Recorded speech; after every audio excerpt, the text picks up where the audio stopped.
Do you have a video game that you talk about all the time that nobody else really remembers or talks about? Well, today I'm listing the top 10 games that I remember from my time playing video games in my childhood and early years of gaming in this video. So stay tuned, it's going to be a good list.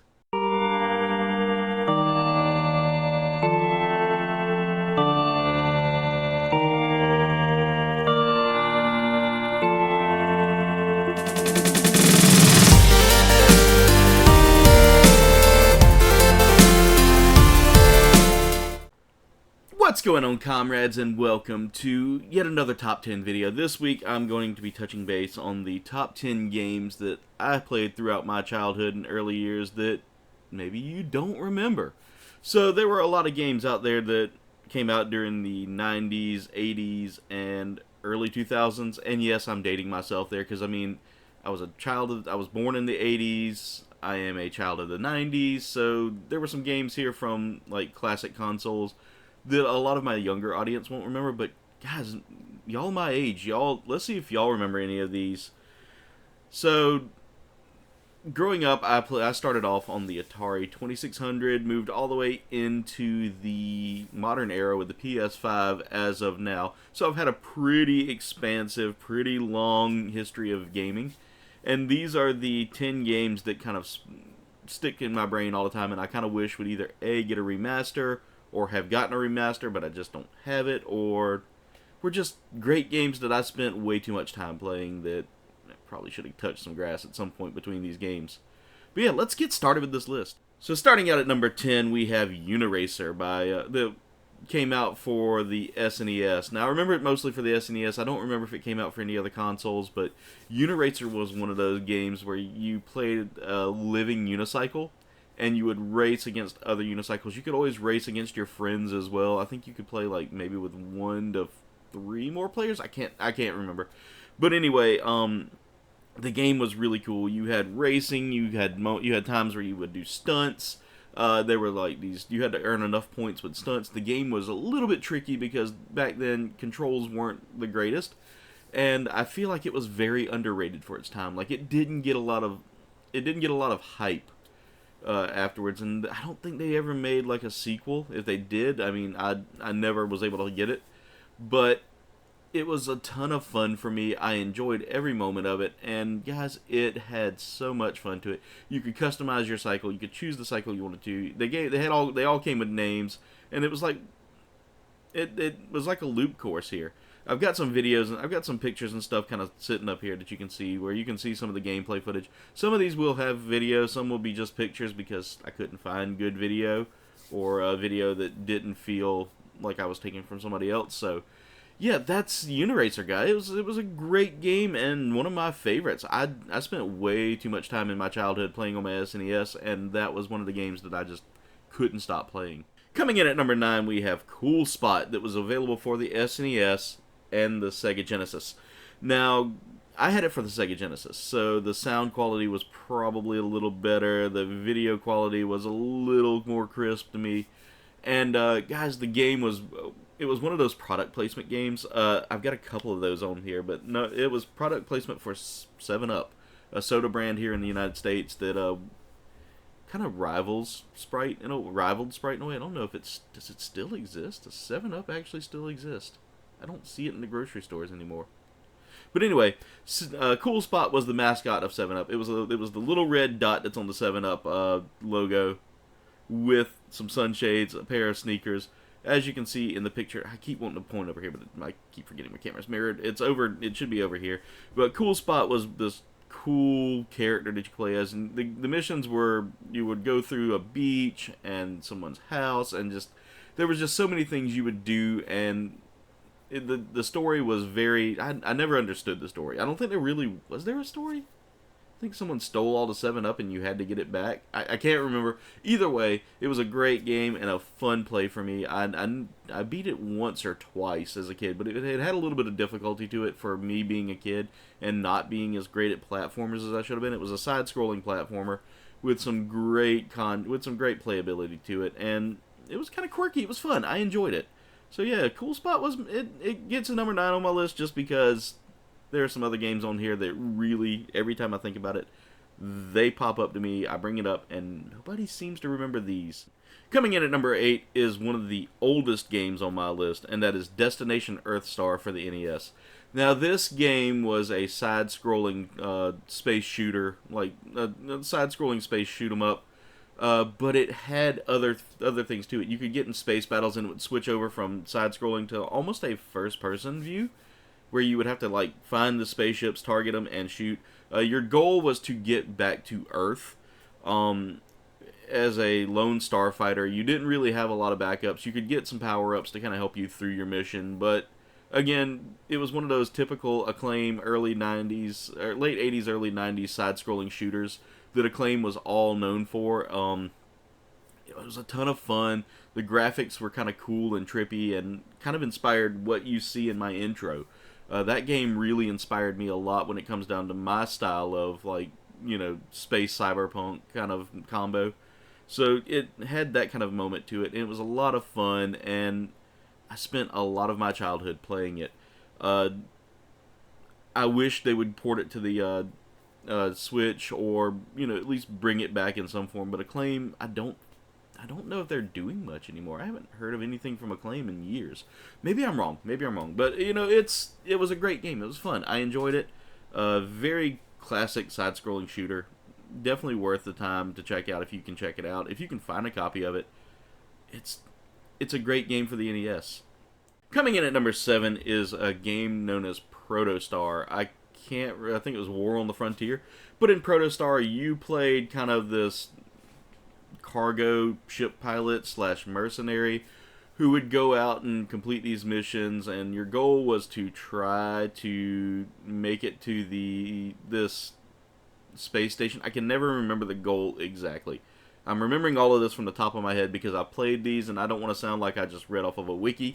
But it was a fun game for me, and the game played as it was like a point and click almost on the PC, but they had you had to go in and like go to planets, and you could collect life forms and materials that you could trade for credits that you could use to upgrade your ship, pay your crew. You had to pay your crew, or they would stop working. You had a crew that if you did not pay them on time, they wouldn't want to talk to you or anything like that.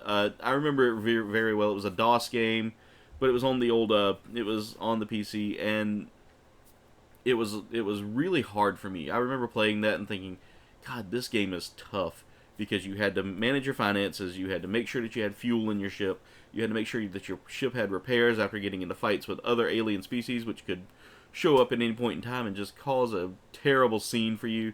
They could come in and raid your ship and steal all your goods. They could, you know, there was just so much stuff that could happen. And again, you had to keep your crew happy. It was an interesting game. It was kind of a hard one for a kid to play, but at the same time, I had a lot of fun with it. So yeah, Protostar War on the Frontier kind of ranks here at number 7, just because there are some other games here that I really talk about a lot more, that really kind of hit that nostalgia factor for me hard that nobody else remembers. Coming in at number 6 is Ringworld, Revenge of the Patriarch. Now, this game I love so much because I love the Ringworld series of books. Larry Niven wrote an amazing series of books about a planet that was made it was an artificial planet made in the shape of the ring, kind of like Halo. If you've played the game Halo, that was inspired by Larry Niven's Ringworld, so it's one of those that if you ever read the books, you'll see a lot of why I love this. But Ringworld, Revenge of the Patriarch was a game that my dad got for the PC back. It was a DOS game. It was another one of these DOS games that came out back in the early 90s, early to mid 90s. And it was a point-and-click adventure. You had to go as Louis Wu to kind of explore this ring again. You went back to the Ring world, and you were dealing with the Kzinti, who were just super aggressive cat people. In a way, you do get to see some Kzinti throughout the gameplay. You actually keep you actually have Keeper of the Wild. I think is his name, is a Kzinti that works for you, and he's a weaponsmith. But it kind of plays along with the story of the first book, mixed in with a little bit of the rest of the series. It was a fun game. The point and click style was very it was very fun for me. You had to watch out for certain things, and you had to make sure you didn't make the wrong choices, because if you made the wrong choices, the game did not go well for you. You would die, and you'd have to start over from a save point, or all the way at the beginning of the game if you messed up too many times. So, yeah, Ringworld Revenge of the Patriarch ranks here for me just because I played that game a lot on my PC back in the day on Windows 95, I think is what we played it on, 93, 95, one of those. And it was just such a classic game for me, and every time I bring it up, nobody else played it, or nobody else really talks about it much. So, yeah, Ringworld, guys, it was a fun one for me. I loved it. Coming in at number 5, guys, we have Forsaken. This was on the PS1 as well as several other consoles. I played it on the PS1.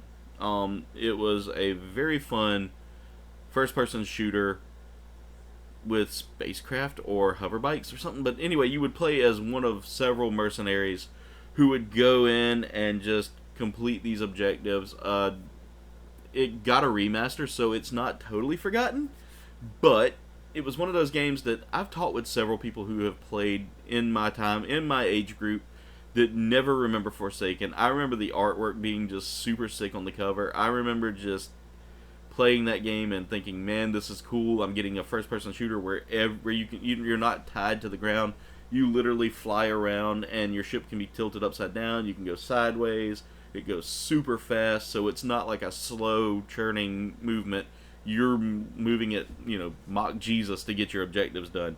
There were some timers on there. There were missions that were really difficult. But all in all, this was a fun game for me, and I was glad to see that they did remaster it when I was doing my research, because I didn't know they remastered it. I think this was either Activision or Acclaim as well. So Acclaim getting back on the list again, just because of that. I loved it. Forsaken was definitely one of those games that I could have spent a whole lot of time on, and I did. I spent a lot of my time on the PS1 playing Forsaken just because it was a wild ride. I enjoyed it. Coming in at number 4, we have an old DOS game that was an educational game called Treasure Mountain. Now, Jen remembers Treasure Mountain, and she's one of the few people I actually talked to that remember Treasure Mountain. This game had it has a nostalgia factor for me because we would go to computer class and this is the game we would play. It was an educational game, so that may be why I kind of cling to it a little bit, because it was fun education versus like the stuff that kids play nowadays that just feels dumb and brain rotty. This was this kind of educational game made me feel like I was actually learning something. I had to use my skills in reading to know exactly how to complete this. And you played as this character who was going up Treasure Mountain to collect treasure and complete objectives and I'm doing all this in air quotes because you had to complete the objectives by doing the things that the list gives you, but at the same time doing some actual educational stuff as well. So it made education fun for me. It made computer games real fun for me. This was an old DOS game, so not the greatest graphics, but it had a banging soundtrack too. I love that. I love the music that came with it. Very bright neon-y colors, just because it was a DOS game. That was what you got back in the day.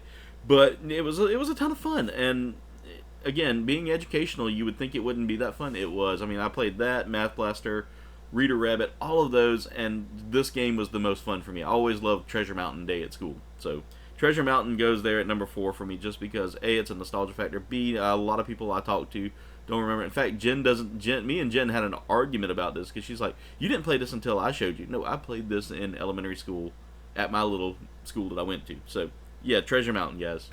Coming in at number 3 is a game with another tie-in to a product. This was a commercial tie-in with Domino's Pizza known as Yo Noid. Now, I've seen a few people talk about Yo Noid, but not many people, when I bring it up, say, "Hey, I played Yo Noid." Again, these are games that I remember that a lot of people that I talk to don't remember. So if you remember it, that's awesome, guys, because you were part of a community that played some of the most abstract, weird games that were probably ports from another game that was over in Japan that wouldn't work well over here. So they slapped on a character from a product, and boom, we get Yo Noid. So Yo Noid was this kind of interesting game that we played that I played. It was 4 Domino's Pizza. You played as the Noid. The Noid was this weird rabbit thing from the 80s and early 90s that like would steal your pizza or mess up your pizza order or do just anything to you had to avoid the Noid. So now you were playing as the Noid and trying to get pizzas. It was a side-scrolling game. You had a lot of fighting going on there. You had to fight all these weird mobs that had nothing to do with pizza. And the levels were intricate. It had one of the first ice physics games, or one of the first ice physics gameplay styles for me, where if you stepped on ice, you would slide. So that was pretty cool for that. This was an old NES game, guys, and when I say this game made me rage quit a few times, you would be sliding on that ice, and you would slide into an evil hockey player, and he would knock you out, or you would go through the pizza mini game. And that pizza mini game was just crazy. You had to outdo another Noid and eat more pizza than him and win. It was a math game pretty much. You had to figure out how to beat him, and you could cheat by throwing pepper at him and doing all this other stuff to make his pizza like suck.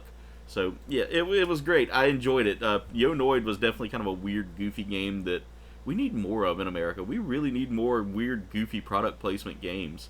So yeah, Yo Noid comes in at number 3 for me just for the fact that I've brought it up to my friends and nobody seems to remember it. Coming in at number 2, we have a game by Squaresoft. They weren't Square Enix at this point; they were still Squaresoft. But this is a game that kind of skips out of their norm a little bit. This is Einhander. Einhander was this side-scrolling shoot 'em up that you played this spaceship or this aircraft known as the Einhander. Named for the fact that it had one hand. Einhander is one hand in German, one-handed in German, and the Einhander could you would side scroll through these missions, fighting all these cyberpunky, futuristic space military vehicles that you were trying to get away from, and you would get all these cool weapons that you could put on the back of the ship, or you could use the hand of the Einhander to basically the hand basically did all the controlling for the weapons, but you could swap between weapons as well. You would fight all of these different bosses. It had a really great soundtrack, and guys, when I tell you, it was phenomenal to play. It was fast paced. You had to be on your toes. You couldn't sit in one spot long because you were going to get blasted. The bosses were huge, massive machines that you just had to take down. And I remember fighting that first one. It sounded like a T-Rex roaring, and I was like, whoa, this is cool. Me and my cousin played it a lot on a demo disc that she had, and I never could get all the way through the game when I played it, but it was a lot of fun. God, I miss demo discs. I wish we got those still, in magazines and from Pizza Hut. Pizza Hut, you let me down with that. But guys, Einhander was one of those that you could always count on for the PS1 as being one of those games that would just give you hours of fun because it was challenging, it was fast-paced, and it was a side-scroller. I love side-scrolling shooters. They were my favorite classic kind of game. You don't get those anymore hardly. Now everything's first-person shooter or Fortnite. Coming in at number 1 is another PS1 game that I no-lifed a lot of, and when I bring it up, nobody remembers it.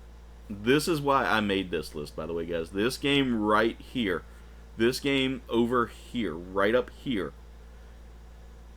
is the reason why I'm talking about this, and that is Jersey Devil. Guys, nobody I talk to can remember Jersey Devil. I played the hell out of it, and it was a fun adventure game, action-adventure game from Insomniac. I want to say Insomniac made it. I want to say it was Insomniac. But anyway, it was around the time as Crash Bandicoot, Medieval, all of these other games that had the same kind of gameplay. But you played as the cryptid known as the Jersey Devil. Hecklefish knows what I'm talking about.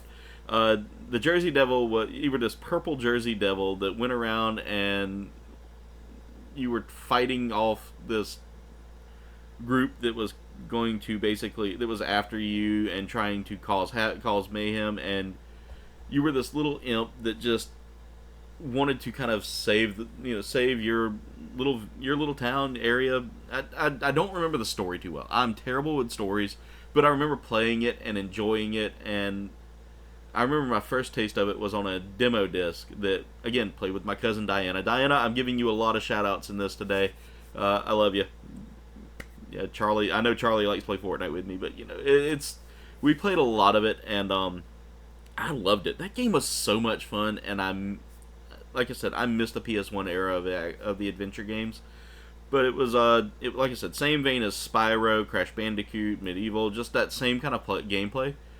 But super, super fun, super, just adventure-y. And, guys, I feel like it needs a remaster more than any of the other games out there. Everybody's played the other ones so much, but nobody plays Jersey Devil, and I feel like it needs the love that it needs. It was pretty cool because it had this Saturday morning cartoon feel in cutscenes, and then you'd go and get back to the 3D style play. So, again, great game, just sad that it never got much love, and yeah, Jersey Devil was my number one, guys, just because of that. It was just such a fun game, and I miss it.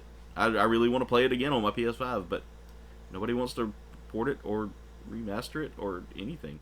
Well, ladies and gentlemen, that's it for today's video. If you enjoyed what you saw, leave a comment down below to let me know of any games that you think I may have missed or games that you talk about that nobody else remembers. I want to know. Leave a comment.